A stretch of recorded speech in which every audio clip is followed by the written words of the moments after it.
अब वो जानते हैं भगवान शंकर, उन्होंने प्रणाम किया, मनि मन सत चरण आपको प्रणाम है, इतना कहकर के आगे बढ़े। मैया जी को थोड़ा ऐसा लगा कि देखो तो सही, नेक नेक से छोटे छोटे बालक, और इनको थोड़ी सी एक होता है ना, एक थोड़ा भगवान शंकर यहाँ से जा रहे तो उठ करके खड़े हो, प्रणाम करें, कुछ इनको थोड़ी भी ज्ञान मर्यादा का भान नहीं है। ऊंट की तरह बैठे रह गए। मैया के मन में भाव आया, बोले ऊंट की तरह बैठे रहे, जाओ तुम ऊंट हो जाओ। अब कुछ समय बाद, कुछ काल बाद, कुछ दिनों बाद उधर से जैसे भगवान शंकर आए तो वहां पर पहले 4 कुमार बैठे थे, 1 कुमार ऊपर बैठे थे, भगवान की कथा सुना रहे थे, 3 श्रोता बन करके बैठे। वहां तो 1 ऊपर बैठा है ऊंट और 3 ऊंट नीचे बैठे हैं। समझ गए भगवान शंकर, बोले देवी तुमने ये ठीक नहीं किया, जानती हो ये कौन है? अब मानो माता जी भी कोई साधारण नहीं, माता जी भी जानती है। और जब मैया ने अपना श्राप वापिस ले लिया, और ऋषि कुमार वही 4 कुमार हो गए, बालकों के रूप में हो गए। तब आकर भगवान शंकर ने कहा, बोले हे संत चरण क्षमा करिए, क्योंकि देवी जी ने अपराध तो कर ही दिया, आपको घोर कष्ट हुआ होगा, बताओ कितने परेशानी हुई होगी आपको। तो 4 कुमार हाथ जोड़ करके कहते, बोले भगवान हमें तो और आनंद था, मनुष्य का जब तन था तो इसमें तो पवित्र अपवित्रता की भी देखभाल करनी पड़ती थी, नहाना है, धोना है, ये वो है। अब उनका शरीर मिला तो बढ़िया, न तो नहाने का टेंशन, न धोने का टेंशन, न खाने का टेंशन, जो मिला खा लिया। अब तो और भी बढ़िया निर्विघ्नता से कथा चल रही थी। कहने का भाव क्या सजनो, ऐसे है कथा मात्र ही का जीवन। वो ऊंट के शरीर में चले गए तो भी उनको दुख नहीं, बोले अब तो इसमें नॉन स्टॉप कथा चलती रहेगी। शुद्धता की भी भाई देह मनुष्य का है तो नहाना धोना नहीं पड़ेगा, है कि नहीं? बिना नहाए मंदिर में थोड़ी जाओगे आप, संध्या वंदन करोगे तो नहाओगे सही। अब नहाने में भाई लाइट चली जाए सर्दी का समय तो 1 घंटा इंतजार भी करना पड़ता है, कभी कभी पड़ता है कि नहीं? ठंडा पानी हो तो हिम्मत नहीं पड़ती। तो ऐसा इनका जीवन। और ऐसे संत, और नारद जी को 4 कुमारों ने सप्ताह क्रम की विधि बतलाई, जरा ये सुनाने की कृपा करें, तब जाकर के सज्जनों यहाँ पर सूत जी महाराज कहने लगे। शौनकादि को का प्रश्न, किस प्रकार से कहां इनकी मुलाकात हुई?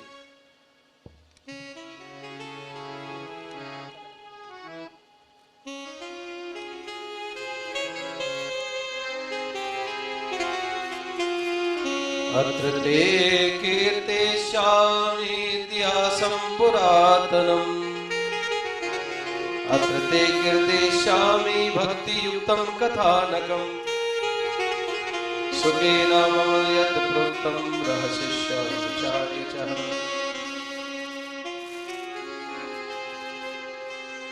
एकदा हि विशालायां चत्वार ऋषयो मला, सत्संगार्थ समायात ददृशु तत्र नारदम्, ददृशु तत्र नारदम्।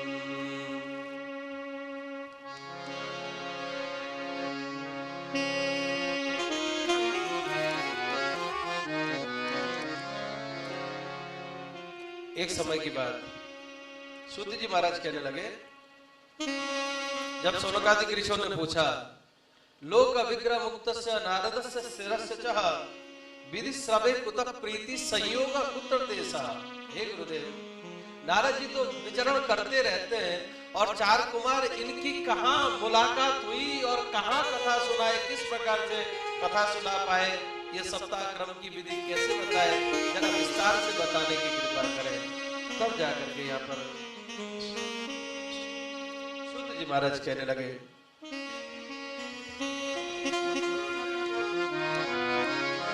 एकदा हि विशालायां चत्वार ऋषयो मला, सत्संगार्थ समायातुं दिशो तत्र नारदम्। एकदा ये विशाल आया।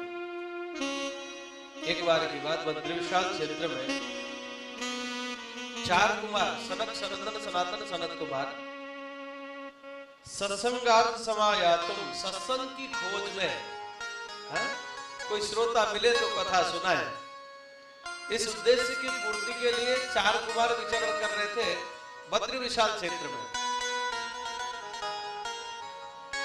और उसी समय क्या देखा, दत्तिश्रुम तत्र नारदम, नारद जी महाराज को देख लिया 4 कुमारों ने। और जैसे ही नारद जी को देखा तो 4 कुमार कह उठे, हे नारद जी, कथम ब्रह्मादीन मुखा कुतश्चित्तातुरो भवान्, त्वरितं गम्यते कुतश्चागमनं तवः। 4 कुमार नारद जी को देख करके बोले, कथम ब्रह्मा दीन मुखा, हे नारद जी महाराज, किधर, कहां जा रहे हो? उदास मुखमंडल आपका क्यों है? कुतश्चाग त्वरितम गम्यते कुत्र, ये जल्दी जल्दी कहां जा रहे हो? कुतश्चागमनम तव, और आपका आगमन कहां से हो रहा है और कहां जा रहे हो? और आपकी स्थिति परिस्थिति कुछ ठीक नहीं लग रही है। इदानी सुन्न चित्तोसी गतवित्तो यथा जना, आपकी स्थिति नारद जी ऐसी दिख रही है हमको तो कि कोई कंजूस का धन खो जाए तो क्या स्थिति रहती है ना? कंजूस का धन खो जाए, हा? कोई ऐसा होता है जो धनिक है, हा? जो दिलेर होता है खर्च करने में, वो तो खर्च कर डालता है। हाँ, धन भगवान ने दिया तो चलो खर्च कर दो, कथा का आयोजन करो, भगवान की कृपा है। पर कोई कंजूस हो, अब कंजूस देखो जी, एक बार क्या हुआ, एक कंजूस व्यक्ति जो है ना 10 का सिक्का मुट्ठी में लेकर के तिरुपति में दर्शन के लिए लाइन में लग गया। अब तिरुपति में बड़ी लंबी लाइन लगती है। जैसे तैसे, अब कंजूस था, जैसे तैसे निकाला, मन बनाया 10 रुपए दान करने का जीवन में पहली बार, और 10 रुपए निकाल दिया। आज मैं त्यागूंगा, आज मैं इतनी दूर आया हूं तिरुपति बालाजी में, तो कम से कम दान दूंगा, 10 रुपए जो है दान देकर के ही जाऊंगा। मन बना लिया उसने। अब 10 का सिक्का हाथ में मुट्ठी बांधे, लाइन इतनी लंबी थी कि कम से कम घंटों लाइन लगी। और जैसे मंदिर में भगवान के सम्मुख में जैसे पहुंचा, उसने मुट्ठी खोल के देखा तो पसीने के मारे भीग रहा था, हाथ भीग गया, मुट्ठी बांधे बांधे। तो उसने कहा, अच्छा तू रो रहा है, मुझसे बिछुड़ जाएगा इसलिए तू रो रहा है, चिंता मत कर, नहीं चढ़ाऊंगा, जेब में फिर डाल लिया। हाँ? तू रोए मत। अब ऐसे कंजूस का धन हो जाए क्या गति होगी? हाँ? तो नारद जी, आपकी स्थिति ऐसी हो रही है, इदानी शून्य चित्तोसी गतवित्तो यथा जना, जैसे लोभी का धन खो जाने पर लोभी की क्या स्थिति होती है, वही स्थिति तुम्हारी दिख रही है। बताओ क्या कारण है, क्यों उदास हो? अरे भगवान के दास होकर के उदास होते हो? उदास हो रहे जो भगवान से दूर है, और आप जो है राम के दास होकर के उदास हो, ये शोभा नहीं देती। बताओ कारण क्या है, उदासी क्यों आपके चेहरे में? और जैसे नारद जी से पूछा सज्जनों संतों ने, क्योंकि आज नारद जी उदास थे, परेशान थे, व्याकुल थे, व्यथित थे, दुखी थे। नारद जी ने प्रणाम किया संतों को, हे संत चरण, आपके श्री चरणों में मैं प्रणाम करता हूँ। नारद उवाच, नारद जी कहने लगे, अहम तो पृथ्वीं यातो ज्ञात्वा सर्वोत्तमामिति, पुष्करं च प्रयागं च आसी गोदावरीं तथा। मैं पृथ्वी को सर्वश्रेष्ठ जानकर के पृथ्वी के भ्रमण के लिए निकला। नारद जी बता रहे 4 कुमार को, हरि क्षेत्रम कुरुक्षेत्रम श्रीरंगम सेतुबंधम एवं वादिषु तीर्थेषु ब्रह्मांड इतस्ततः। सब जगह गया, पुष्कर गया, काशी गया, हरि क्षेत्र गया, कुरुक्षेत्र गया, श्रीरंगम गया, सेतुबंधन गया, एवं दिशु तीर्थेषु भ्रमण इतस्ततः। सर्वत्र भ्रमण करने के बाद भी नापश्यम कुत्रचित् शर्म मन संतोष कारकम, मेरे मन को शांति नहीं मिले। जिस आनंद की खोज में इस संसार के भ्रमण के लिए आया, पर उस आनंद की प्राप्ति मुझे हुई नहीं।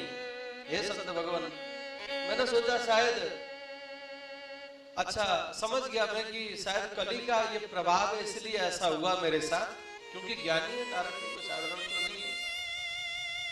नापश्यम कुत्रचित् शर्म मन संतोष कारकम कली दावा कली ना धर्म मित्रेण धरेय बाधिता धुन। शायद कलयुग का प्रभाव ऐसा है, मुझे लगा ऐसा।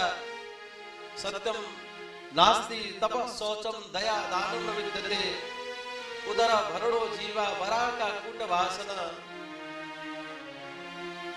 सब सत्य से रहित हो गए, सत्य बोलना कोई नहीं चाहता। सत्य नास्ति तपः शौचम, तप नहीं है, कोई साधना नहीं है, तपस्या नहीं है, पवित्रता नहीं है, न दया का भाव है, केवल उदर भरणो जीवा बरा का कूट भाषण। झूठ मूठ जैसे इन केन प्रकारेण सर्वत्र संसार में लोग केवल उदर पूर्ति में लगे हुए हैं। कहीं भी मुझे जब अच्छा नहीं लगा तो विचार करने लगा, चलो कम से कम मैं गृहस्थों के घर में जाऊं, गृहस्थों के सदगृहस्थों के घर में तो शायद कुछ अच्छा होगा, पर वहां भी जो है अच्छा नहीं देखा। तरुणी को प्रभुता के श्याल को बन जाएगा। अनेकों प्रकार के